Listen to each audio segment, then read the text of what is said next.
ইব্রাহিম আলাইহিস সালাম আল্লাহর দিলটাকে কত আপন বানিয়েছিলেন। আল্লাহ নিজের ঘরের ভিতরে ইব্রাহিমকে জায়গা দিয়ে দিলেন। হাজিরা দেখেছেন পায়ের চিহ্নগুলো এখন আছে, ইব্রাহিমের পায়ের চিহ্ন, একটা পায়ের দাগ এখনো রেখে দেওয়া হয়েছে সেই কাবার চত্বরে। তাহলে তার সে আল্লাহর কত বড় প্রেমিক ছিলেন। এবার চলেন মা আমার বোন আমার, খাবার তো 3 দিনের শেষ। আর বর্তমানে সায়েন্সের যুগে কিলোমিটার মাপ করে দিয়েছে। ইব্রাহিমের বাড়ি থেকে হাজেরা ছিল 750 কিলোমিটার দূরে, শিলিগুড়ি থেকেও কলকাতা আরো বেশি দূরে। এত দূরে গিয়ে রেখে এসেছে, খাবার তো শেষ হয়ে গেছে।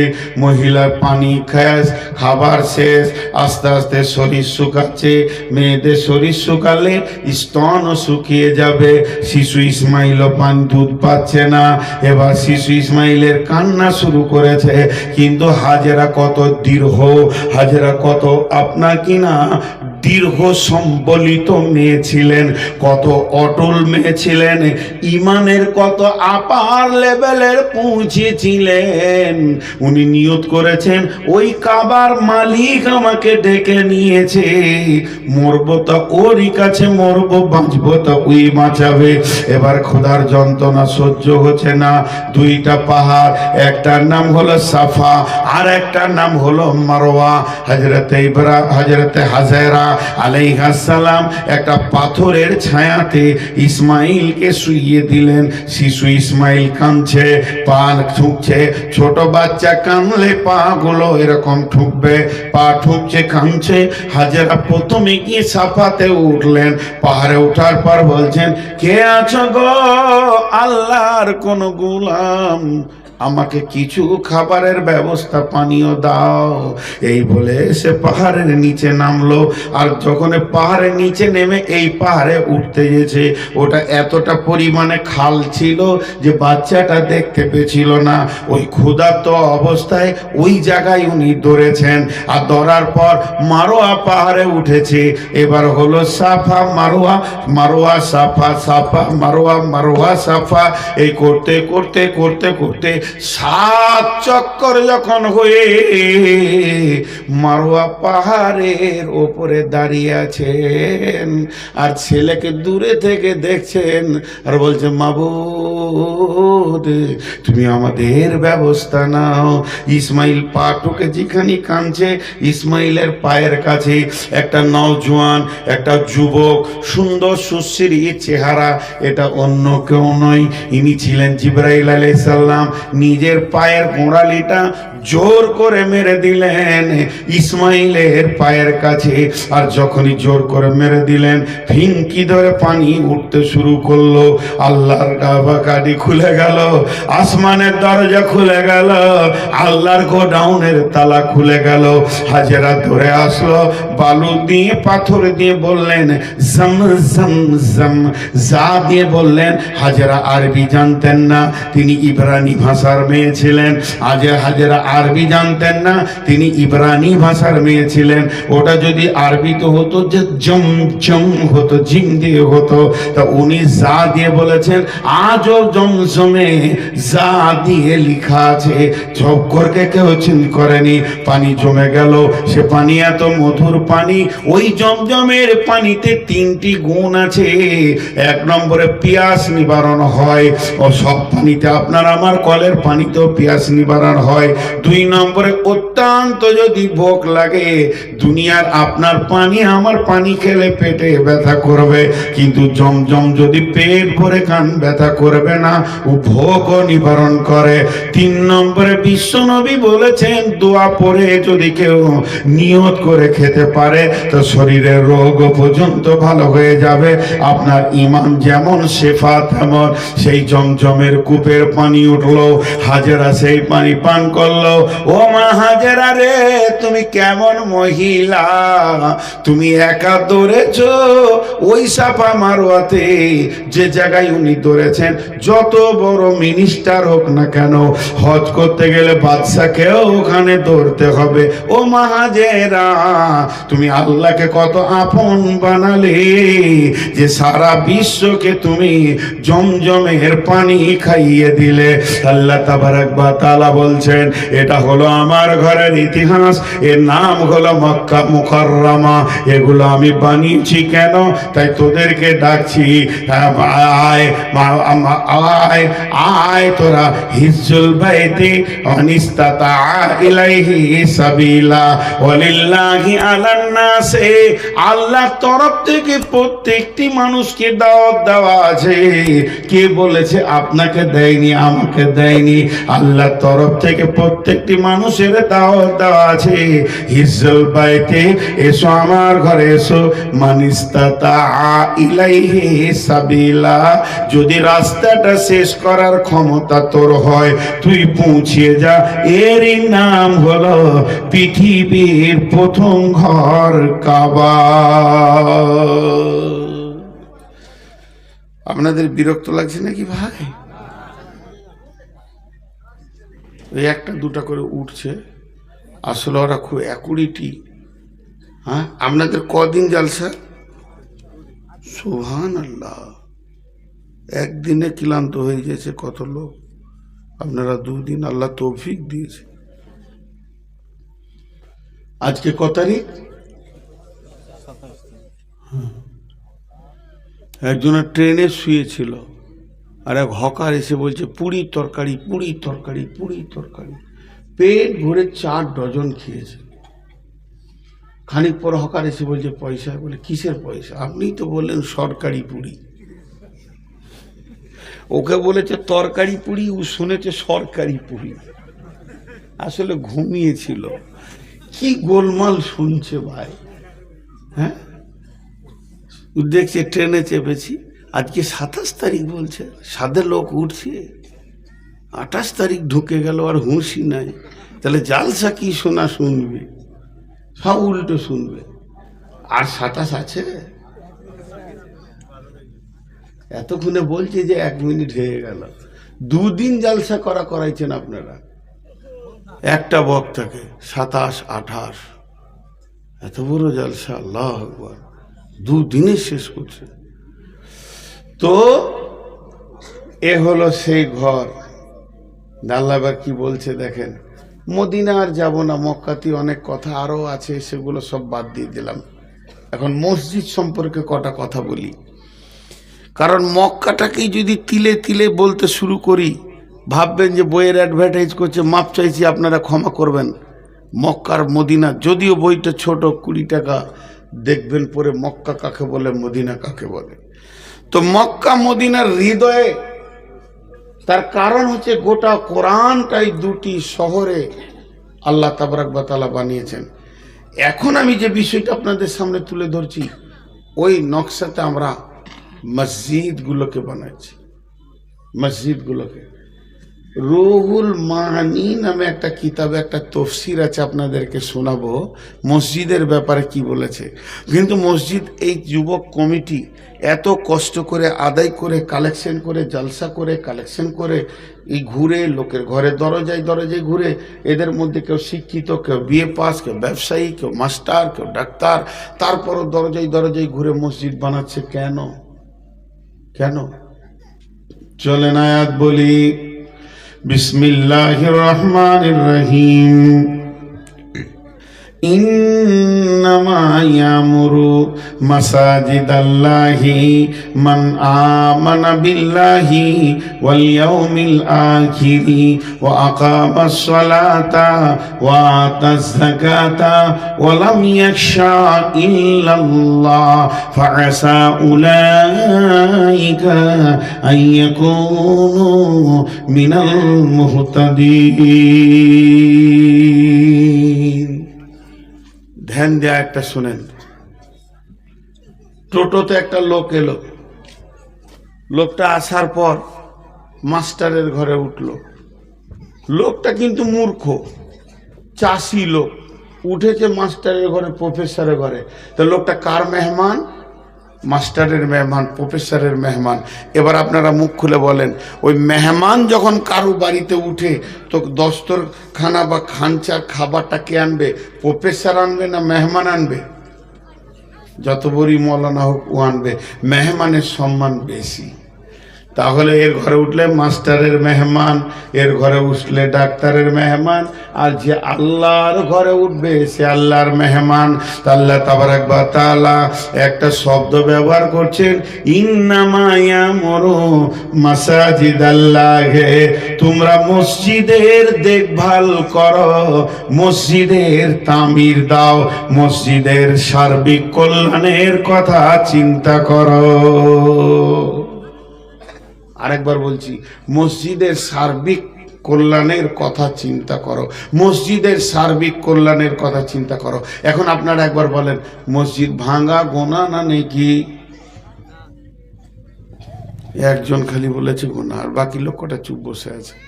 হাজি ভাই, আমি একটা প্রশ্ন করছি, তার উত্তরটা তো কমসে কম দেন। আমি যে আপনাদেরকে একটা কথা জিজ্ঞেস করছি, ধরেন আপনার থেকে আমার সম্মান কম, এটা আপনি যে আইডিয়াটা করেছেন ঠিক, আপনার আইডিয়াটা অনেক ভালো, আপনি শিক্ষিত, আমি একটা মূর্খ, কিন্তু আমি তো মেহমান রে ভাই। এইটুকু তো দাবিটা আমার সত্য, কারণ আপনার জুতোর যোগ্য আমি নই, কিন্তু তারপরও তো আমি মেহমান রে ভাই। আমি একটা কথা জিজ্ঞেস করছি, আপনারা উত্তর দিচ্ছেন না। কত কষ্ট হয় দিলে বলেন তো। যদি আপনি আমার চেয়ারে বসতেন তাহলে এই উত্তরটা না পেলে দিলে কত চোট লাগে আপনিও বুঝতে পারতেন, যেটা কত খারাপ লাগে। এতগুলি লোক রায় কাটছে না, তার থেকে মাইকম্যানই ভালো। ওকে খালি বলছি বক্স পেছনে লাগাবো, বলছি বকেন আপনি, ও কোনো সময় মুখ বন্ধ করে নাই, ওই ভালো আমার কাছে। তা আপনারা একটু মুখ খুলেন আল্লাহর রাস্তায়। মসজিদ ভাঙা গোনহা না নাকি? গোনহা, কিন্তু যদি পুরাতন মসজিদ হয় ভাঙতে হবে, কি করবেন? লিভার লাগবে বলছে, 1 লাখ টাকা লাগবে, ভেঙে দিব। গাঁয়ের ছেলেরা বলছে আমরা ভাঙবো, নেকি না গোনা? তাই ভাষাটা কি? ইন্নামা ইয়ামুরু, ইয়ামুরু মানে বানানো, ইয়ামুরু মানে ভাঙা, ইয়ামুরু মানে আপনার কিনা তৈরি করা, ইয়ামুরু মানে ভিত শুধু তুলে দেওয়া। তার মানে আল্লাহ বলতে চাইছে, একটা মসজিদের যেদিকে ভালাই হবে, সার্বিক কল্যাণের চিন্তা করবে তোমরা। ইন্নামা ইয়ামুরু মাসাজিদাল্লাহি, আল্লাহর ঘরের, আল্লাহর মসজিদের সার্বিক কল্যাণের কথা চিন্তা করো তোমরা। তারা কারা? কোন শ্রেণীর লোককে বলছে? যার ভিতরে 5খানা গুণ আছে। মান আমানা বিল্লাহি ওয়াল ইয়াউমিল আখিরি ওয়া আকামাস সালাতা ওয়া আতাজ যাকাতা ওয়া লাম ইয়াখশা ইল্লাল্লাহ। এই 5টা মানুষ, এই 5 ধরনের মিজাজ যাদের আছে, যার কাছে এই 5টা গুণ আছে, ওই লোকেদেরকে আল্লাহ বলছেন, এই 5টা গুণ যার ভিতরে নাই, এই 5টা গুণের আওতাভুক্ত যে পড়ছে না, এদের কাছ থেকে আল্লাহ কাজ নিতে চাইছেন না, নিতে চাইছেন ওরই কাছে যার ভিতরে 5টা গুণ আছে। ওদেরকে আল্লাহ বলছেন, তোরা আমার ঘরের দেখভাল কর,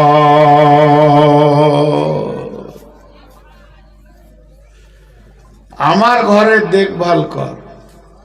এই 5 গুণের মানুষকে আল্লাহ বলছেন। জি, এবার 1 2 1 2 করে উঠছে। কমিটিকে মাঝে একটা ছোট্ট কথা বলিনি, এখানে 61তে আমার মনে হয় প্রোগ্রাম আছে না, 3 তারিখে। এই যে 1 2 করে উঠছে, এখন যদি আপনাকে এই চেয়ারে বসানো হয়, কলিজাটা ফেটে যাবে, কথা বলতে ভালো লাগবে না। অতএব হাত পাগুলো ধরে বলছি, জালসা 12টায় শেষ করার চিন্তা ভাবনাগুলো নেন। প্রয়োজন আপনাদের পাগুলো জড়িয়ে ধরছি, 12টায় জালসা শেষ করার চিন্তা ভাবনা নেন। যে লোকগুলো উঠে যাচ্ছে, এরা অন্যায় করেনি, এরা ঠিক করছে।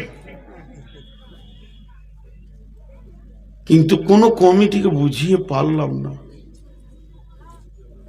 2 আর 2 4 কোনো কমিটিকে বুঝিয়ে পারলাম না। আবার যখন ও জালসা শুনতে যেছে তখন আবার খুব ব্রেন দিয়ে কথা বলছে। হ্যাঁ আমাদের সাহেব 12টা পর লোক থাকবে না, আপনাকে 9টায় দেওয়া উচিত ছিল, 11টায় শেষ হলে ভালো হতো। আবার ও যখন কমিটি গিয়েছে, হ্যাঁ ভাই আমার টাইমটা কটা বলছে, 11:30 থেকে 12টাও হতে পারে, 2টো পর্যন্ত চলবে। এই যে কেন যে এই বিঘারটা পৃথিবীতে রয়েছে, শুধু এখানে নয়, আমি এই কমিটিকে বলছি না, বিশ্বের সমস্ত জালসা কমিটিকে বলছি 12টায় শেষ করেন।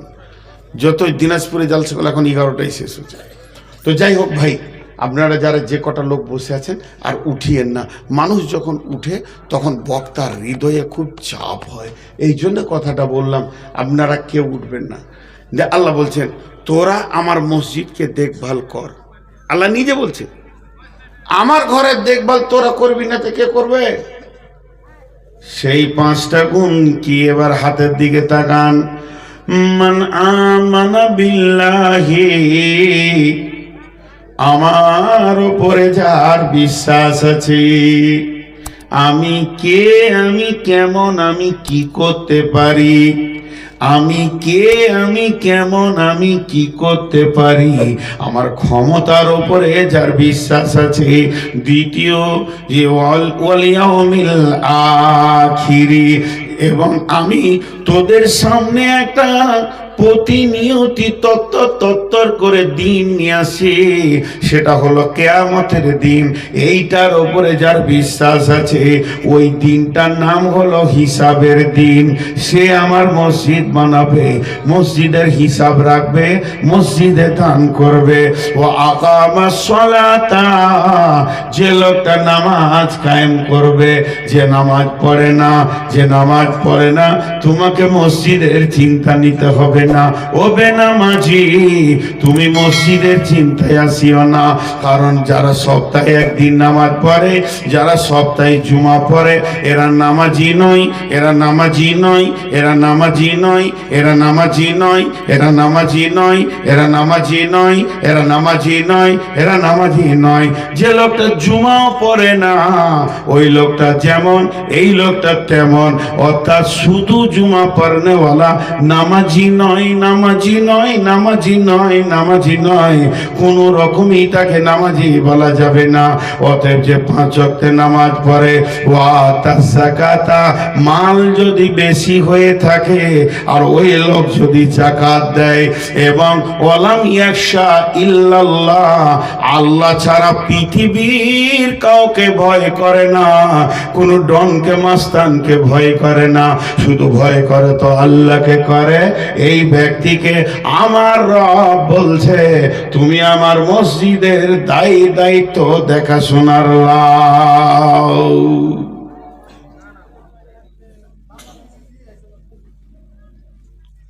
কটা কথা বললাম? 5টা। কটা কথা বললাম? 5টা। একটু একটু করে ব্যাখ্যা করব।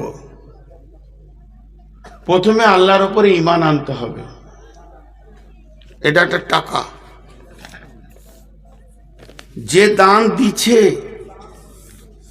এই যে টাকাগুলো যে দিচ্ছে, ও যদি আল্লাহর উপরে ঈমান না থাকে তো দিত না। পৃথিবীতে একটা জাতি আছে, সেই জাতিটার নাম হচ্ছে মুসলিম। এরা কোটি কোটি কোটি কোটি ডলার দিয়ে বিরাট পৃথিবীর বুকে লাখো মাদ্রাসা চালাচ্ছে আর মসজিদ বানাচ্ছে। পৃথিবীর অন্য জাতি পারে না, এটা জেনে নেন। এতটা পারবে না, এতগুলো স্কুল চালাতে পারবে না। দেখেন এই জাতির এত ক্ষমতা আছে, কিন্তু আমার আল্লাহ বলছেন আমার ঘর বানাবে তো তুমি ইমানদার হও।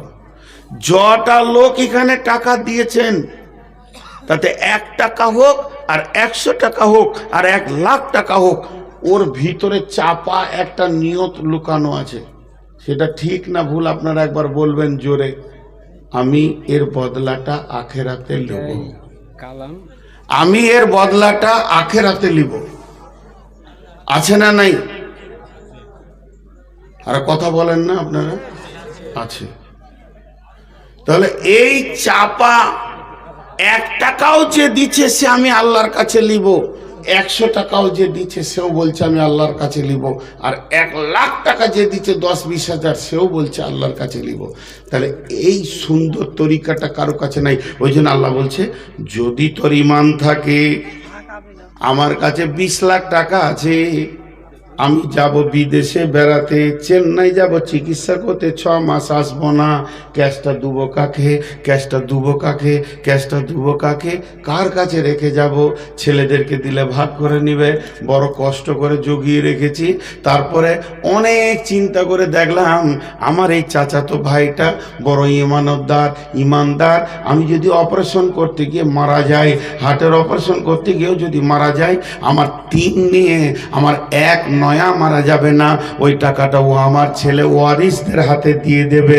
তাহলে যখন এই লোকটার ওপর আমার বিশ্বাস হয়ে যাবে, গোপনে টাকাগুলো রাতে ব্যাগে করে নিয়ে গিয়ে বলবো ভাই 20 লাখ টাকাটা তুমি রেখে দাও, আমি চেন্নাইয়ে চলে গেলাম হার্টের অপারেশনের জন্যে, যদি মারা যায় তাহলে তো ছেলেদের হাতে দিয়ে দিও, আর যদি বেঁচে থাকি তো ফিরে এসে নিব। তার মানে যেটা বলতে চাইছি, আগে লোকটাকে বিশ্বাস করব, তারপরে তার হাতে টাকা দিব না, আগে টাকা দিয়ে দিব দিয়ে বিশ্বাস করব? আগে বিশ্বাস তারপরে টাকা। তো আমার আল্লাহ বলছেন যতজন আমাকে তোরা টাকা দিছিস, আগে আমাকে দৃঢ় বিশ্বাস কর, তোর 1 টাকা মরবে না, 1 টাকা নষ্ট হবে না, 1 টাকা জলঞ্জলিত চলে যাবে না, 1 টাকা ফালতু চলে যাবে না।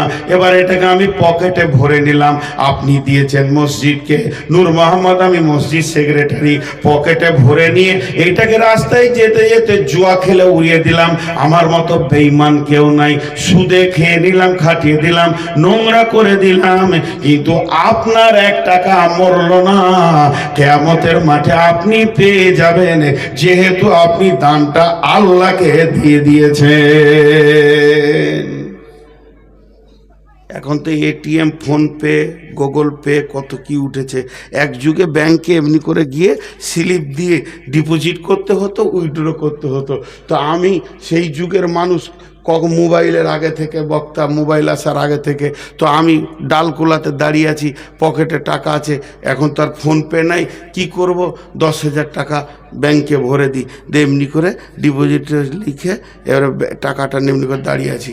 এবার ক্যাশিয়ার বললো দাও, জানলাতে ভরে দিলাম, খাচ করে গুনে নিল, 2টা স্ট্যাম্প মেরে দিল, এমনি করে কম্পিউটারে লোড করে দিল, ফট করে অর্ধেক ছিঁড়েও ও ওখানে রেখে দিল, অর্ধেক আমাকে পকেটে দিয়ে দিল। আমি এমনি করে দেখছি যে অ্যাকাউন্ট নম্বরগুলো সব ঠিক আছে কিনা। আমার পেছনে যে লোকটা দাঁড়িয়েছিল ও হিন্দু লোক, মানে হিন্দু মানে এই জন্য বুঝতে পারছি যে ধুতি পরে আছে, ওই রকম চেহারা। ও আবার দিচ্ছে এমনি করে স্লিপ, ও টাকা নিবে 10,000। তা আমি ওদেরকে দেখছি, ওটা এমনি করে অ্যাকাউন্টটা দেখে স্ট্যাম্প মেরে দিয়ে অর্ধেক দিল, আমার টাকাটা দিয়ে দিল। যে কত মিজাজ গরম হয়, মিজাজ গরম হওয়ার কি আছে? আমার বইয়ে লোড হয়ে গেছে, ওটা যাকে দিবে দেখগা, টেবিলে টাকা পড়ে গেছে, আপনার আমল নামাতে লোড হয়ে গেছে, মসজিদওয়ালা উড়িয়ে দেখগা। আল্লাহ বলছে তোর আমার উপরে বিশ্বাস আছে কিনা বল? বলে হ্যাঁ আছে। চলে যা, চোখ মুজে ঘর চলে যায়। যে তারপরে দ্বিতীয় গুণ কি বলছে? বলিয়াও মিলাখিরি, তোর আখেরাতের বিশ্বাস আছে কি না? তোর আখেরাতের বিশ্বাস আছে কি না? তোর আখেরাতের বিশ্বাস আছে কি না? হ্যাঁ আল্লাহ, আখেরাতের বিশ্বাস আছে। বলেন কি বলছেন? আমি যদি কালেকশন করি মাত্র 5 মিনিট করবো, কিন্তু হ্যাঁ তো 5 মিনিটে শেষ করে দেবো আমি। আর বলবেন না যে আর 1 ঘন্টা চালান। মাঝে কালেকশন আমি জীবনে করবো না। আমার বাপকে যদি লাখ টাকা দেন তো করবো না। হ্যাঁ, ওই খানিক আদায় করবো আর খানিক করে বকবো। এই বিষয়টা শেষ করতে দেন। আমি এখন কালেকশন করছি না, টাকার কথা বলছি, কিন্তু আমি তফসির করছি ওই আয়াতটা। আল্লাহ কি বলতে চাইছেন? টাকাটা রাখেন, টাকাটা এখানে থাকলে বা ভাববে মলবি ভরে নেবে। পানি খাই একটু। হ্যাঁ, জিভটা আটকে যেছে ভাই, সুগার অনেক বেশি, খুব তাড়াতাড়ি মরে যাব, দোয়া করেন। ওইটা করেন, ওই নামটা লিখে রাখেন। কিছু কমিটি আছে বুঝে না, যে দিয়ে দিয়েছে তো ওটা চুপ থাক, যে কোটা দেয় নেই ওটা কাগেলি, ওটা তো খুলনার ভিতরের মুরগি, যখন তখন ওর অপারেশন হবে নাকি? যে দেয় না এটাকে নিয়ে চিন্তা করে, বুঝে না কমিটি কি বলবে। তো যাই হোক, এবার এখানে তফসিরটা দেখেন, একটা ঘটনা বলি আপনাদের সামনে। ঘটনাটা থেকে আপনার আখেরাত আর দান দুটোই বুঝে আসবে। একটা যুবক এসে আল্লাহ রসুলের কাছে হাজির, যে বলছি ইয়া রাসূলুল্লাহ, আমি আমার ছেলে মেয়ে বউ নিয়ে দুদিন খেতে পাইনি, খুব ক্ষুধার যাতনায় কোনো কাজও পাইনি, আপনার কাছে এসেছি, যদি বাইতুল মালে কিছু থাকে তো দেন। তো আল্লাহ রসুল বলছে, সোনামানি, বাইতুল মালে একটা খেজুরও নাই, কি দুবো সোনা তোমাকে, তোমার কচিকা খেতে পাইনি ছেলেরা। তেমন একটা কথা বলছি, আমার কথাটা শোনো, আমার জায়ের বাড়ি চলে যাও। মানে ওসমান গানি ধনী মানুষ ছিল, যাও আমার জামাই কিছু দেবে, আমার কথা বলো কথা, তোমার আপনার শ্বশুর পাঠাইলো। চলে গেল টুকটুক করে। সুবহান আল্লাহ, যেখানে বাঘের ভয় ওইখানেই সন্ধ্যা হয়। ওই ঘরের দরজায় ধাক্কা দিবে, হাত তুলেছে, আর ভিতরে চলছে হুঙ্কার। কিসের হুঙ্কার চলছে? যে হজরতে ওসমান রসুলের জামাই রসুলের বেটিকে বকছে। কি বকছে? ওই তোর হুঁশ নাই, জ্ঞান নাই, মোটা বুদ্ধি মেয়ে, অচল মেয়ে, দুটো চেরাক জ্বালিয়ে দিলি, দুইখানা চেরাক কেন তুমি জ্বাললে? একটা চেরাক জ্বাললেই তো যথেষ্ট হয়ে যায়, দুইটা প্রদীপ জ্বালে দিয়েছো, দুইটা প্রদীপ জ্বালার কি প্রয়োজন আছে? একটা প্রদীপই যথেষ্ট, দুটা প্রদীপকে জ্বালে দিয়ে ফজুল খরচা করছে। হাজি, সেই যুগে কারেন্টের বিল ছিল না, মাটির পাত্রে চর্বি দিয়ে পুরাতন কাপড়ের পোলতে করে, যেটা চেরাক বলতেন 20 বছর আগে, এখন প্রদীপ ভালোবাসা, সেই প্রদীপের আলো, দুটো প্রদীপ জ্বেলে দিয়েছে। আবার মেয়েটাকে রসুলের বেটি কুলসুম, উম্মে কুলসুম, জানামেনা ঘরের বেটি লয়। আর এত সে গলা মোটা করে বকছে, গাও গাও করে বকছে, তুই তখন আর ডাকা বাদ দিয়ে সুরসুর করে পালিয়ে এসছে। এই লোক দান করবে? হিসাব মিলছে, অঙ্কতে মিলছে, দান করবে না। নবীজির কাছে যখন এলো, নবীজি বলছে, দেখি তোমার গামছাটা কি দিয়েছে ওসমান। ও মুখটা ছোট করে বলছে, হুজুর মামলা খুব খারাপ। কি খারাপ? আপনার বেটিকে বকছে, দুটো চেরাক জ্বেলেছে তো, আর ও আমাকে দান দেবে। আল্লাহ রসুল একটু ভারী গলা করে বলছে, যাও যাও চাও গা। তাহলে বিপদে পড়েছে। এদিকে রসুলের হুকুম না মানলে ইমান থাকবে না, ওদিকে ওসমানের হুঙ্কার, মধ্যখানে পড়ে গেছে সারা শীতে। তো দেখছে যে হুঙ্কার দেখ, রসুলের হুকুমটা রাখি। দরজায় গিয়ে ধাক্কা দিয়েছে। হযরত ওসমান বলছেন, কে?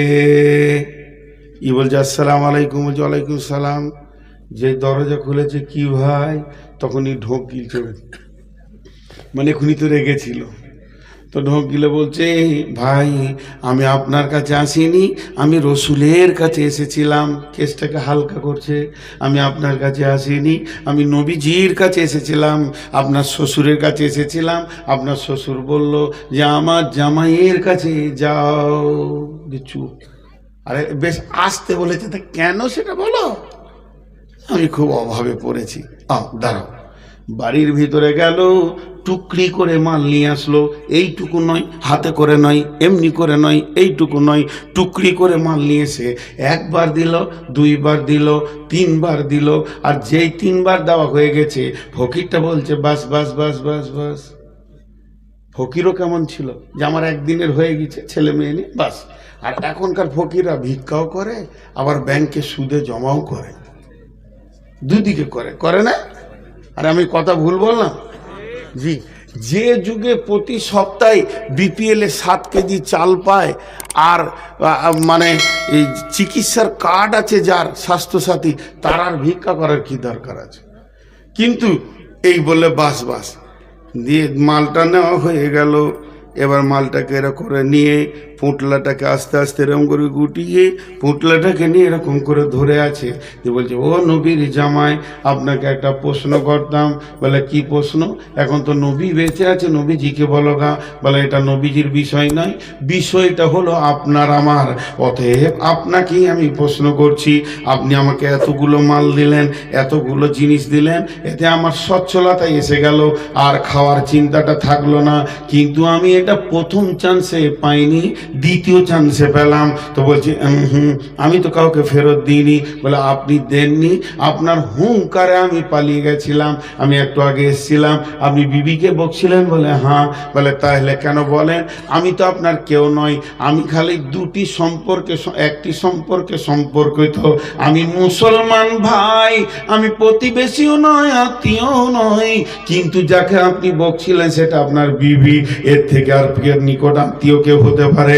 দ্বিতীয় নম্বর হলো রসুলের বিটি, তৃতীয় নম্বর হলো একজন মুমিনা মেয়ে। কিন্তু ওইটুকু সামান্য একটা প্রদীপ জ্বালানোর কারণে কেন আপনি এত বকছিলেন, আর আমাকে কেন এত মাল দিলেন? আমি পড়তো। হযরত ওসমান বলল, ভাই রে, মরার পরে একটি জীবন আছে যার নাম আখিরাত, এ সম্পর্কে কি তোমার কোনো স্বচ্ছ ধারণা আছে? তখন বলছে হ্যাঁ আমার ধারণা আছে। বলছে তুমি ক্লিয়ার করে লাও আখিরাতটা। আমরা জানি আখিরাতে হিসাব আল্লাহকে দিতে হবে, এটাই খালি মাথায় ঢুকে আছে, হিসাব দিতে হবে। কিন্তু সেদিন শুধু হিসাব দেওয়ার পালি নয়, হিসাব দেওয়া নেওয়া দুটোরই পালা। যেগুলো আপনারা দান করছেন এগুলো আল্লাহ হিসাব আপনাকে দেবে, আর যেগুলো আপনি খরচা করছেন ওইগুলোর হিসাব আল্লাহকে দিতে হবে। অতএব আমার বিবি দুটি প্রদীপ জ্বেলেছে, এটা কিয়ামতের মাঠে দাঁড়িয়ে আমাকে হিসাব দিতে হবে। আর তোমাকে আমি যেটা দিলাম এটা আল্লাহ আমাকে ঘুরিয়ে হিসাব দেবে। অতএব কিয়ামতের মাঠে হিসাব নেওয়া আসান, দেওয়া কঠিন। এর জন্য আমাকে দান করতে ভালো লাগে, খরচা করতে ভালো লাগে না। তাহলে আল্লাহ বলছে মসজিদ বানাবি তোরা? বলে হ্যাঁ।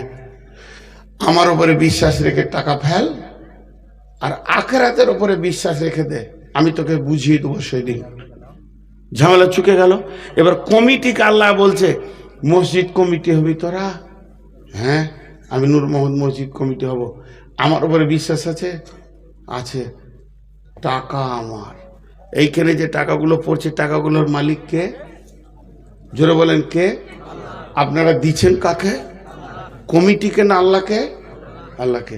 তো আপনি আল্লাহর কাছে যেমন হিসাব বুঝে নেবেন, তা আল্লাহ এবার আমি মসজিদের সেক্রেটারি, মসজিদের ক্যাশিয়ার, টাকা কটাকে গুটিয়ে নিয়ে চলে গেলাম। আল্লাহ বলছে তুইও হুঁশিয়ার থাকিস, আমিও তিলে তিলে বুঝে নিব কত খরচা করেছিস। টাকা আমার। আমি কিয়ামতের মাঠে মসজিদের সেক্রেটারিকে দাঁড় করিয়ে বলবো ভিত থেকে শেষ পর্যন্ত তুমি জুমাতে বলেছো, কত লিখেছো, সব বাদ, আমাকে ভাউচার বুঝিয়ে দাও। যদি তুমি আখিরাতে বুঝাতে পারো তাহলে মসজিদের দায়িত্ব নাও। তারপরে বলছে ওয়া আকামাস সালাতা, টাকা দেনেওয়ালা আর টাকা জমা রাখনেওয়ালা কমিটি দুজন কি নামাজ পড়নেওয়ালা হতে হবে। বেনামাজি আছে না নাই? বেনামাজি আছে না নাই? জি।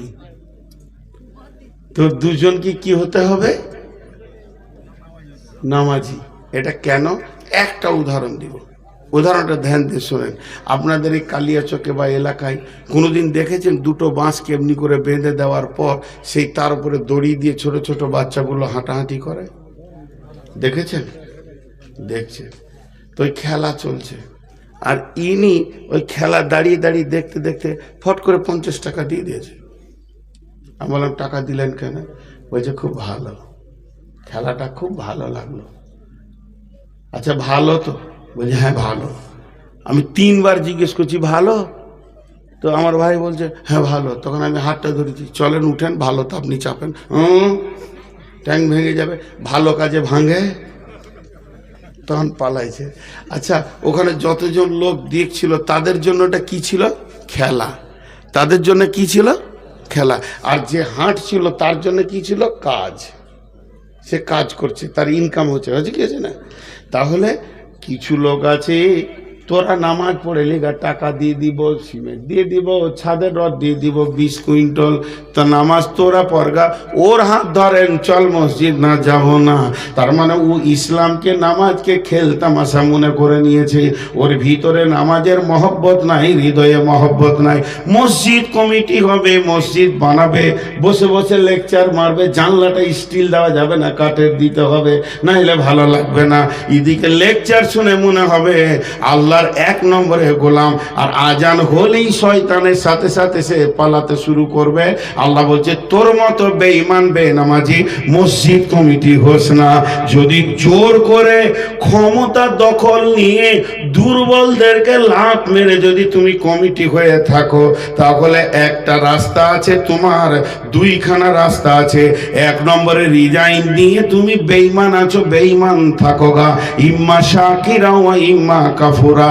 আর না হয় তুমি তওবা করে নামাজি হয়ে যাও, রিজাইন দিতে হবে না, তুমি কমিটি থেকে যাও, হয় নামাজি হয়ে যাও, আর না হয় বেঈমানদের দলে ঢুকে পড়ো গা। আর যদি জবরদস্তি নামাজিও হবে না, কমিটিও ছাড়বে না, তাহলে তুমি তৈরি হয়ে যাও। খাসি খালানো দেখেছো কি, চামড়াকে চচ্চর করে নামানো। সূরা আল ইমরানে আছে, তোর মতো মাস্তানের ট্যাংটা জাহান্নামে উপর দিয়ে দিয়ে চচ্চর চচ্চর করে চামড়াকে খালিয়ে দেব, প্রতিনিয়তে তোর চামড়া খালানো যাবি। কথা বুঝাতে পারলাম? আপনারা একবার হ্যাঁ না বলেন। তাহলে মসজিদ কমিটি কে হবে? যার আল্লাহর উপরে বিশ্বাস আছে, আখেরাতে ভয় আছে, নামাজ পড়বে। 3টে। 4 নম্বর ওয়াতা যাকাত, যাকাত দেন আল্লাহ, যাদের যাকাত দেওয়ার টাকা আছে। একটা উদাহরণ দিব, চুট করে বুঝে নেবেন। আমার একটা নাতনি দিয়েছে আল্লাহ, বেটির বেটি হয়েছে, কোলে নিয়েছি, মুতে দিল, লুঙ্গিটা খুলে রাখলাম, কারণ এখনই জালসায় বেরিয়ে যাব, 4টা লুঙ্গি নিয়ে বেরিয়ে যাই সব সময়।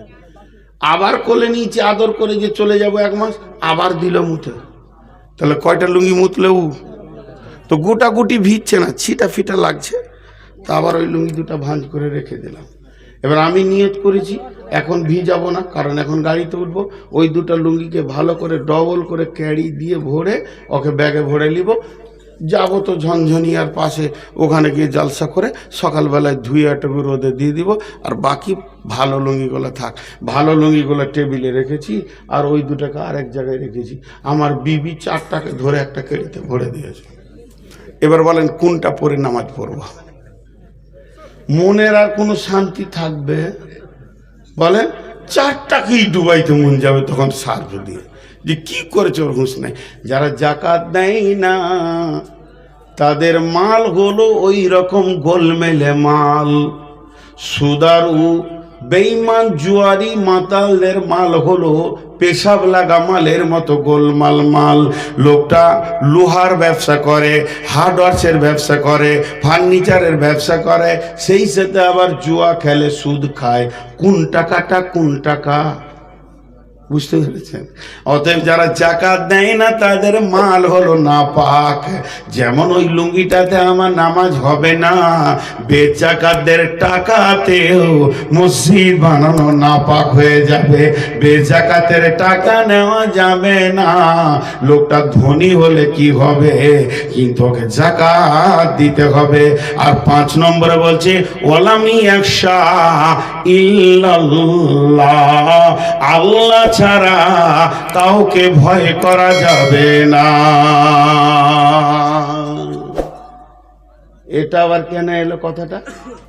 আল্লাহ ছাড়া কাউকে ভয় করিস না, মসজিদ বানা, আল্লাহ ছাড়া কাউকে ভয় করিস না, এ কথাটা কেন এলো? সহজ করে বলে দিই। আপনাদের এই ক্যাশিয়ার এই মসজিদের যে আছে, কে আছে আমি জানি না, উদাহরণ দিচ্ছি। উনি আজকে 2 দিনের জালসার ক্যাশিয়ার, টাকাগুলোকে জমা করছে আর গাডারে বাঁধছে। কিন্তু ঘটনা হয়েছে কি, ঠিক আপনাদের ওই মোড়টাতে ওইখানে 2 কাঠা জমি বিক্রি আজ 6 মাস থেকে গোপনে গোপনে গোপনে ও কিন্তু 5 লাখ টাকা দিয়ে দিয়েছে অটোমেটিক। দিয়ে ওই লোকটাকে বলেছে, ভাই তোকে জালসার 3 দিন আগে সবটি টাকা ব্যবস্থা করে দিয়ে দিব।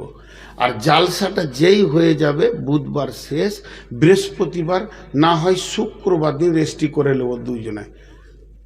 লোকটাও ভালো, বলছে ভাই তুমি টাকা 2 কাটা জায়গার দাম পড়েছে ওর 16 লক্ষ টাকা।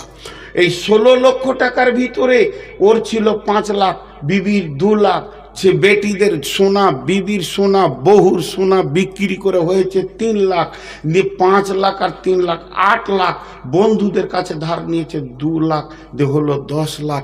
আরও কোন কোম্পানি মানে ওই জায়গাটা কিনতে গিয়ে ও ঠেলাটা বুঝছে যে বাঁশটা কত সাইজের যেছে, ও বুঝছে। কিন্তু যাক ওর টাকাটা দেওয়া হয়ে গেছে গত সোমবার, কিন্তু রেস্টি করতে যেছে না কেন, যে মঙ্গলবার বুধবার জালসা ভাই, আমি বাড়ি থেকে বেরোবো না, জালসার ক্যাশিয়ার আছি, তোর হাত দুটা ধরে বলছি আমি বৃহস্পতিবারটা রেস্ট নেবো, শুক্রবার সকালবেলায় রেস্টি করে জমা পড়বো ইনশাআল্লাহ। দুজনা ঠিক হয়ে গেল, খরিদ্দার আর মালিক টাকা ফুল মিটে গেছে। রেস্টি করতে গেছে কী বার? শুক্রবার। হঠাৎ গায়ের লোক বলছে ক্যাশিয়ার কইরা, ক্যাশিয়ারের নাম হয়তো রফিকুল, রফিক কইরা জমি রেস্টি করতে গেছে আজকে। হ্যাঁ, পশু জালসা শেষ হলো, আজকে জমি রেস্টি করবে না কেন? ও লুটালে জায়গা ও কিনবে না তো কে কিনবে? ধারণা কত খারাপ বুঝছেন, যে ওই জালসায় যা টাকা হয়েছে সালা জায়গা কিনে নিল। এরকম মাল আছে না নাই আপনাদের এলাকায়? আল্লাহ বলছে হে রফিক, তোর কাছে যে আমার আদায়ের টাকাটা আছে তুই জানিস আর আমি জানি, আর যারা টাকা দিয়েছে আমাকে দিয়েছে, আর তোকে রাখতে দিয়েছি তো আমি আল্লাহ দিয়েছি। যদি তুই নিজের ওপরে বিশ্বাস থাকে যে আমি আমানতের খেয়ানতি করিনি, তাহলে তুই সারকে বুককে উঁচু করে হাঁটবি, চুহা বিড়ালগুলোকে ভয় করবি না। ওয়ালাম ইয়াখশা ইল্লাল্লাহ, মসজিদ বানাতে গিয়ে ভয় করবি তো আমাকে কর, যারা কুটকুট করে কথা বলে এদেরকে ভয় করবি না। বুঝাতে পারলাম? একবার বলেন বুঝাতে পারলাম? তাহলে মসজিদ বানাবে 5 গুণের গুণান্বিত লোক, কিন্তু মসজিদ বানানো নেকি না গুনাহ? এতগুলো লোক কথা বলে না, ওরা আগে থেকে দাঁড়িয়ে গেছে, খালি মৌলভী সাহেব বলুক যে আজকের মতো বায়ান শেষ, হাঁটতে লাগবো, অর্ধেক রাস্তায় এগিয়ে গিয়েছে। জি, এক রাখাল টুপি পরে ঘুরে বেড়াচ্ছে, বলছে কাল আমার বিয়ে। বলে কার সঙ্গে? বলছে রাজার বেটির সঙ্গে। লোক বিশ্বাস করে না, রাখালের বিয়ে রাজার বেটির সঙ্গে? বলে হ্যাঁ। অর্ধেক কাজ এগিয়ে গেছে, আমি রাজি আছি, খালি রাজি হলে হয়ে গেল। অর্ধেক কাজ এগিয়ে গেছে, আমি রাজি আছি, খালি রাজার বেটি রাজি হলি হ্যাঁ। টুপি পরে পাঞ্জাবি পরে নিজেই রাজি ঘুরে বেড়াচ্ছে, যারা মোটামুটি আগিয়ে গেছে অর্ধেক রাস্তায়। খালি আমি বলবো যে ভাই কার কাছে কি আছে কিছু দেন, তখনই টুকটুক করে রাস্তা ধরবে যে আজকে জালসা শেষ হয়ে গেল। আর ওখানে ওই 3 জন জালসা শুনছে কিনা আমার বিশ্বাস নাই। মাঝে মাঝে আমি মাইকটা বন্ধ করছি যে ওদের গল্পের আবার ডিস্টার্ব হচ্ছে কিনা। ভিআইপি মানুষ তো গল্পে লেগেই আছে। আমি জানতাম যে বেটি ছেলেরা 3টে এক জায়গায় থাকলে গল্প করে। রাজা বলেছে যে কেউ যদি আমাকে নতুন কথা শোনাস তা 10 লাখ টাকা দেবো। বলছে তাল গাছে আম হয়েছিল, বলে হতেই পারে, আল্লাহর কুদরত। বিশ্বাস করছে না, বলছে হুজুর একজন আলু চাষ করেছে তো গম হয়ে গেছে, বলছে হতেই পারে, আল্লাহর কুদরত। একজন এসে বলছে হুজুর 3টে বেটি ছেলে এক জায়গায়, 2টো বেটি ছেলে দাঁড়িয়ে ছিল, অথচ চুপ করে বায়ান শুনছিল। বলছে আল্লাহর কসম কোনোদিন হবে না, তুই মিথ্যা বলছিস। 2টা বেটি ছেলে এক জায়গায় চুপ থাকবে? এটা হতেই পারে না, এটা পসিবলই না। তুই আজকে দেখলাম 3টে বেটা ছেলেরা গল্পে যে মেতে আছে, ওদেরকে কে বলবে যে 2টো কথা শুনো? কিন্তু আমরা তো রাখাল মানুষ, আমাদের বুদ্ধি কম, আমাদের কথা কি আর ভিআইপি মানুষে শোনে? তো শুধুমাত্র আর একটা আয়াত আপনাদের সামনে দিব, মসজিদ বানানো কাবিরা গুনাহ। মসজিদ বানানো গুনাহ। সূরা তওবা 107 নম্বর আয়াতে বলছেন ওয়াল্লাযীনা ইত্তাখাযু মাসজিদান জিরারাও ওয়া কুফরা তাফরীকাম বাইনাল মুমিনিন ওয়া ইরসাদান লিমান হারাবাল্লাহা ওয়া রাসূলুহু মিন ক্বাবলু ওয়া লা ইয়াহলিফুন্না ইন আরাদনা ইল্লাল হুসনা ওয়াল্লাহু ইয়াশহাদু ইন্নাহুম লাকাযিবুন। বিরাট ঘটনা আছে আয়াতটার পেছনে। জি, আমি ছোট্ট 2 মিনিটে বলবো, দেখি পারি কিনা ছোট মিনিমাইজ করতে। যদি পেরে যাই তো ভালো, না হলে হার্ডলি খালি এই ঘটনাটা যদি বুঝতে পেরে যান তাহলে আয়াতটা তর্জমা করতে হবে না, পেটে ঢুকে যাবে অটোমেটিক। ঘটনাটা কি, রাসূলুল্লাহ সাল্লাল্লাহু আলাইহি ওয়াসাল্লাম জন্ম নিয়েছেন মক্কায় আর আসলেন কোথায়? মদিনায়। তো মদিনায় যখন এলো তখন গোটা মদিনা আল্লাহ রসুলকে ছাড়া কিছুই বুঝে না। কাজ করবে, হাটে যাবে, ঘাটে যাবে, বেটির বিয়ে দেবে, বেটার বিয়ে দেবে, কি করব কি না করব রসুলের পরামর্শ ছাড়া চলে না। তখন বেঈমান যতগুলো ছিল মদিনাতে মুনাফিক, তাদের কলজে চলতে লাগলো। দিয়ে এরা নিয়ত করলো ওকে মারবো কি করে রে, ওকে এমন কাটা কেটে দিব, না থাকবে বাঁশ না বাঁচবে বাঁশুরি। কিন্তু সাহস হচ্ছে না, কেন?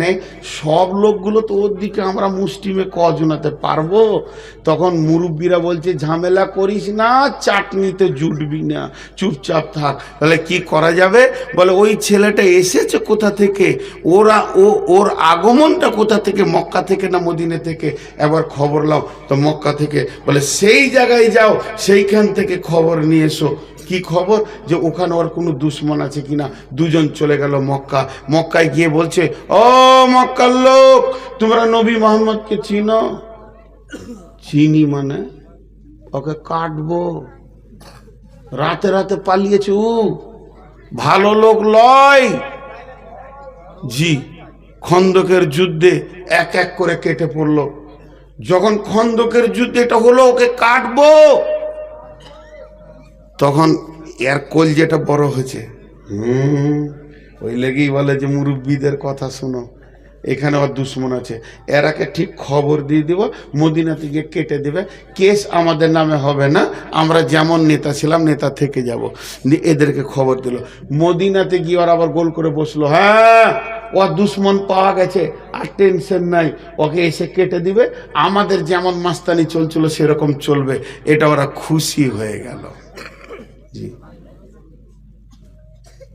জি, এবার আমার দিকে তাকান, আপনারা ধ্যানের সঙ্গে তাকান। ঠিক মদিনায় খবর দেব। এরা এবার মদিনাতে বসে বলছে, কার ঘরে থাকবে রে? ওরা তো কারো ঘরে থাকবে।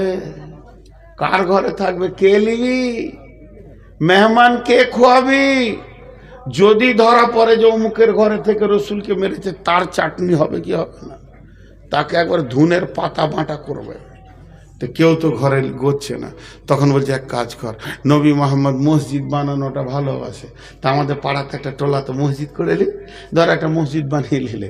আজান দিতে শুরু করছে, বলছে আজান দিস না, এখনো নবী মোহাম্মদ বেঁচে আছে, তোদের মসজিদে কেউ মুততেও আসবে না, ওকে দিয়ে উদ্বোধন কর।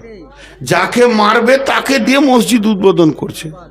আমাদের বর্ধমানে মেয়েরা একটা কথা বলে, ওই যে পাটাতে এমনি করে মশলা বাটে, যে যে যে পাথরটা উপরে থাকে ওটাকে কি বলে?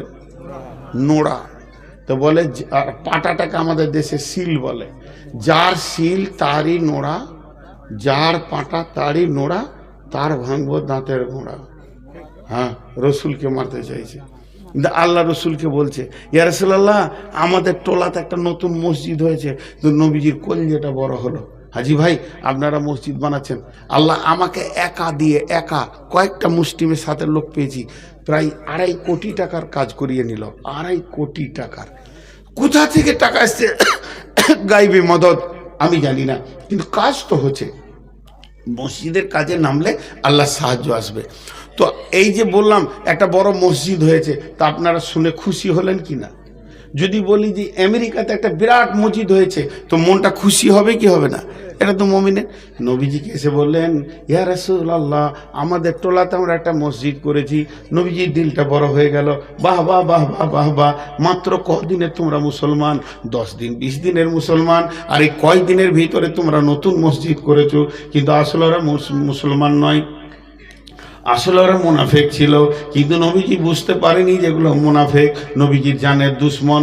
তখন বললে বাহ বাহ বাহ বাহ। তখন এরা বলছে রাসূলুল্লাহ, আমাদের মসজিদটা আপনাকে প্রথম নামাজ পড়ে উদ্বোধন করে দিতে হবে। নবীজি বললেন ঠিক আছে আমি যাব। এমন সময় নবীজি তৈরি হয়ে বেরিয়ে আসছেন, আর এই আয়াতটা নাজিল হয়ে গেল, ওয়াল্লাযীনা তাখাযু মাসজিদান জিরারান ওয়া কুফরা তাফরিকাম বাইনাল মুমিনি ওয়া ইরসাদাল লিমান হারাবাল্লাহা ওয়া রাসূলাহু মিন কাবলু ওয়া লা ইয়াহলিফুন্না ইন আরাদনা ইল্লাল হুসনা ওয়াল্লাহু ইয়াশহাদু ইন্নাহুম লাকাযিবুন। হে নবী শুনো, ওরা ওটা মসজিদ বানায়নি, ওরা জিদের বশীভূত হয়ে কুফরির তাড়নাতে মুনাফিকের দলেরা, তো এরা পূর্ব থেকে আল্লাহ এবং রসুলের দুশ্মন। এরা কোনোদিন আল্লাহ এবং রসুলের সঙ্গে আপোষ করতে পারেনি। এরা এই জ্বালাতে ওই মসজিদটা করেছে, ওটার তোমাকে মারার কেল্লা করেছে, আর মুসলমানদের ভিতরে ফাটল ধরানোর জন্য এটা করেছে। একটা জামাতকে 5টা জামাত বানাবে, ঝগড়া মারামারি লাগার জন্য মসজিদটা করেছে। এই মসজিদটা যদি ওদেরকে জিজ্ঞেস করো কেন করেছো, ওরা কসম করবে আর বলবে যে আমরা এটা নেকির জন্য করেছি।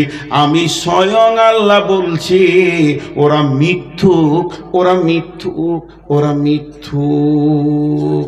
লা তাকুম ফিহি আবাদা, খবরদার ওই জায়গায় তুমি হে আমার নবী পা দিও না। ওই মসজিদে পা দেওয়া গুনাহ। ঝগড়া করে নতুন মসজিদ হয় কি হয় না? একটা মায়ের পেটে 4টা ভাই। কটা মায়ের পেটে? একটা। আর একই বোঁটা চষে মানুষ হলো 4 ভাই, আর 4টা বউ যখন এলো, আব্বা একটা দরজা বানিয়েছিল ঘরে, এবার কটা দরজা হবে? 4টা। তাহলে একটা ফ্যামিলিতে যদি এত কিছু ঘটে, তাহলে একটা মসজিদে ক ফ্যামিলি লোক নামাজ পড়ছে? গ্রামে 25-30 ফ্যামিলি লোক নামাজ পড়ছে। তো ঝগড়া হতেই পারে, ঝগড়া হওয়াটা নোংরামি নয়, ঝগড়া রাখাটা নোংরামি হতেই পারে। সাহাবীদের ভিতরেও ঝগড়া হয়েছে, হয়নি?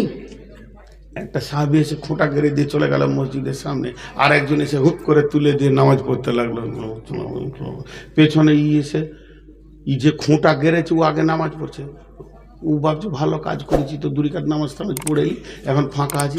আর একজন দেখছে আমার এখন কাজ নাই, নামাজ পড়তে যাই, 2 রাকাত মসজিদে নামাজ পড়েলি ফাঁকা আছি। ও দেখছে খোঁটাকে গার লেলে হুক করে তুলে ছুঁড়ে ফেলে দিয়ে ও নামাজ ধরেছে। কিন্তু যখন মসজিদ ঢুকছে তখন বলছে যত মাথা মোটার বাস এই মদিনাতেই, যেখানে সেখানে খোঁটা গাড়ায়। ও নামাজে শুনে নিয়েছে খোঁটা কেন, বললে ও সালাম ফিরে বলছে খোঁটাটা দেখে আসি গা। তা দেখছে খোঁটা নাই, ফুটা আছে। তখন এবার ও নামাজ ধরেছে, ই পেছনে গিয়ে সুবহানাল্লাহ সুবহানাল্লাহ করছে। সুবহানাল্লাহ, খালি তুই সালাম ফির, তোকে দেখছি খোঁটা তোলার ব্যবস্থা। জি, ই সালাম ফিরছে, তো গায়ে হাত দিয়ে কত মিষ্টি কথা, আসসালামু আলাইকুম, ওয়ালাইকুম আসসালাম, কিছু বলছো ভাই? ভাষাটা কত মিষ্টি। মারবে নাকি আমাকে? তো মনে হলো এরকম চিল্লে উঠলো যে আমি তো কিছু করি নাই খালা। খুব যদি রাগ লাগে, যে টাকা কটা আছে ছুড়ে দেন, কানের টানে সব। হাইরে আল্লাহ। তো এবার ওই ফুটা আছে। এখন ঘটনা হলো কি, এই প্রথম মিষ্টি দিয়ে শুরু হলো, তো বলছে এই খোঁটাটা কে তুললে? ও আমি তো খুঁজি কে গাললে। এবার তুমি থেকে তুই চলে, তুই গাললি কেন, তুই তুললি কেন, তোকে কে গাতে বল, তোকে কে তুলতে বল। দুটোই রসুলের সাহাবী। এমন চিল্লান শুরু করেছে, সব সাহাবীরা হাজির, হয়তো হাত উঠাউটি হয়ে যাবে। নবীজি এসে বলছে চুপ করো। নবীজির একটা কথাকে 2 বার বলতে হতো না, চুপ করো। দুজনে চুপ হয়ে গেছে। মাসুম বাচ্চা, মনে হচ্ছে না যে ঝগড়া হয়েছিল। নবীজি মিম্বারে বসে গেলেন। মসজিদ আর মসজিদ না, এখন আদালত হয়ে গেল, বিচার। মুসলমানদের বিচার কোথা হবে? মসজিদে। বিয়ে পড়ানো হবে কোথা? মসজিদে। আর এখন বিয়ে হয়েছে প্যান্ডেলে। তো যাই হোক, এবার নবীজি বলছে এই খোঁটা গাড়নেওয়ালা, এ খোঁটা তুলনেওয়ালা, তোমরা বসে যাও। খোঁটা তুলনেওয়ালা, কেন তুমি বলেছো তুললে বলো। ইন্নামাল আমাল ও বিনিয়ত, তুমি তোমার নিয়তটা আমাকে শোনাও। খোঁটা তুলনেওয়ালা বলছে ইয়া রাসূলুল্লাহ, মসজিদের পাশে খোঁটা থাকবে, টক্কর লেগে যাবে, পড়ে যাবে, মসজিদটা দেখে নোংরা লাগছে।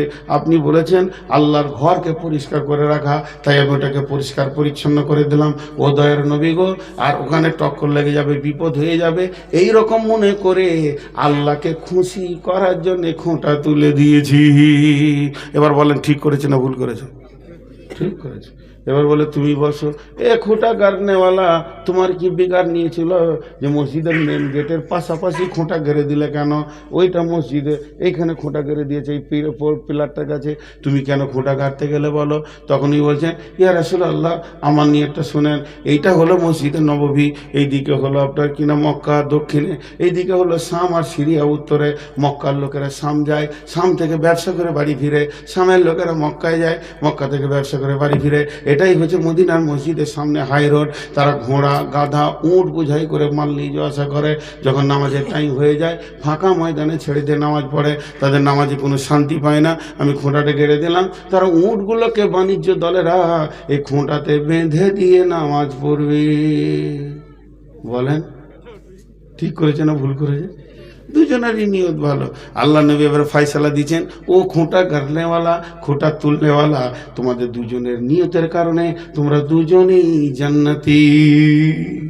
তো মসজিদে এটা হয়েই থাকে, তার জন্য এটা দ্বিতীয় মসজিদ বানানো যাবে না। অতএব মা বোন আপনাদেরকে বলছি, বিশেষ করে মেয়েদেরকে বলছি একটা কথা, ও আমার মা, ওরে আমার বোন, পুরুষরা শুনবেন আর মেয়েরা আমল করবেন।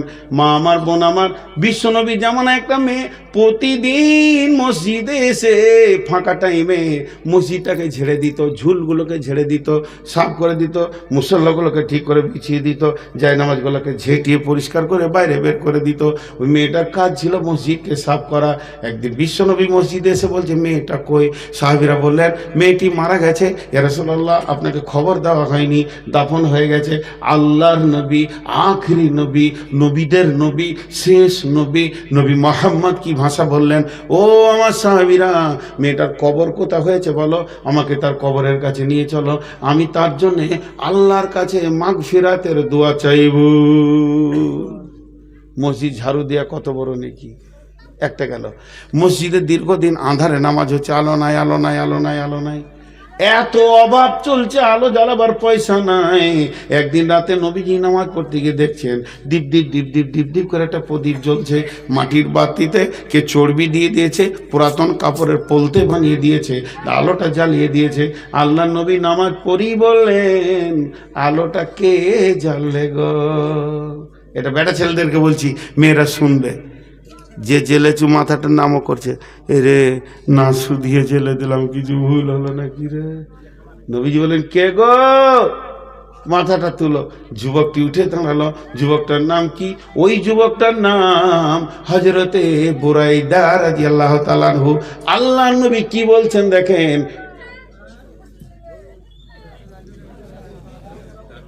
ওদের কাজটা হয়ে যায়,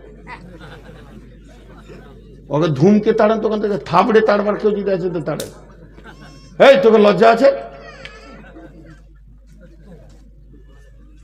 হাদিসের কথা চলছে এখানে দাঁড়িয়েছে।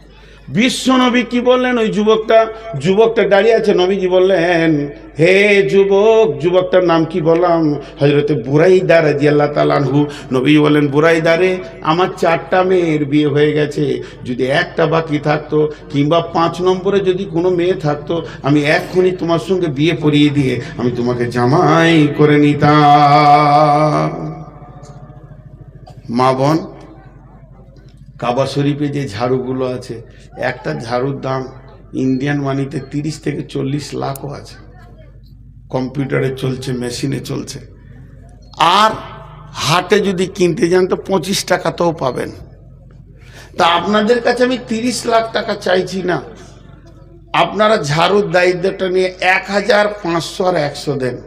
আর বেটা ছেলেদেরকে বলছি, একটা ইনভার্টারের এখন 19,000, 20,000 দাম, 30,000 দাম। আলো তো আমরাই জ্বেলেছি মসজিদে নববীতে প্রথম। এই থাকবো ওখানে, না ক্যামেরা ভেঙে দেবো, যাও বসো। কালেকশনের সময় একজনা ডিস্টার্ব করবে না। এতক্ষণ তুমি রেকর্ড নিবে, আর যখন মসজিদের কালেকশন হবে তখন তোমরা ভিড় জমাবে, একজনা ক্যামেরাম্যান উঠবে না। তো কি বললেন? দাঁড়ান, বসেন 1 মিনিট, আমরা আলোটা দিই। ইনভার্টার 20,000 সর্বোচ্চ ধরছি, সর্বনিম্ন 1,000। এই আবদারটা আপনাদের সামনে রাখলাম, কিন্তু তার আগে একটা আবদার রাখছি, হাতগুলো ধরে 7 মিনিট কেউ উঠবেন না। সকলে বলেন ইনশাআল্লাহ। এই 7 মিনিটে আপনি বাড়ি যেতেও পারবেন না, আর বিশ্ব জয় হয়ে যাবে না। যিনি উঠছেন ওনার পা দুটো ধরছে, আপনি বসে যান, নাহলে পুরো জালসাটাকে আপনি মেরে দিয়ে চলে যাচ্ছেন। একটা টিউবে একটা লিক যথেষ্ট। হাতে পায়ে ধরছি, উঠবেন না। যিনি টাকা দেবেন উনি উঠবেন, এখানে আসবেন। আপনারা মেয়েদের কাছে চাদর পাঠান। মা বোন 100 টাকা একটা ঝাড়ু, নিম্ন মানে, ঊর্ধ্ব মানে অনেক বললাম, তাও 1000।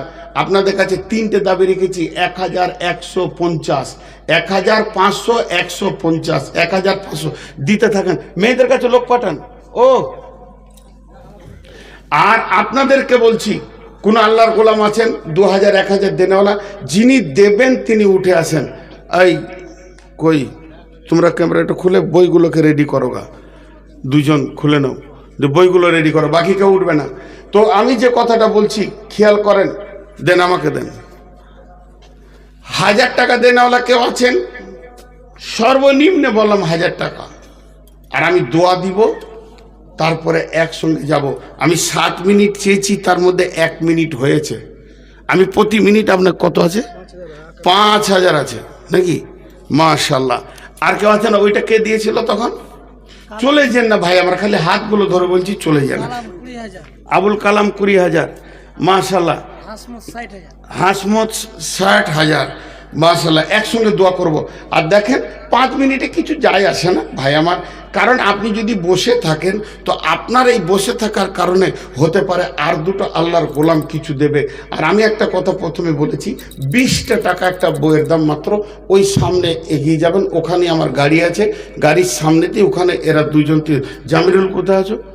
তুমি যাও, দিয়ে ওই বইগুলোকে নিয়ে এসো, দিয়ে দাও, যে নেবে। আর খুচরো নিয়ে যাবেন ভাই, খুচরো। এবং এখানে আছে মাশাল্লাহ, তো তুমি নিয়ে যাও বইগুলো। দোয়া ওখান থেকেই হবে, পেছনেই তুমি দাঁড়িয়ে যাবে, 2 দিক থেকে দিবে।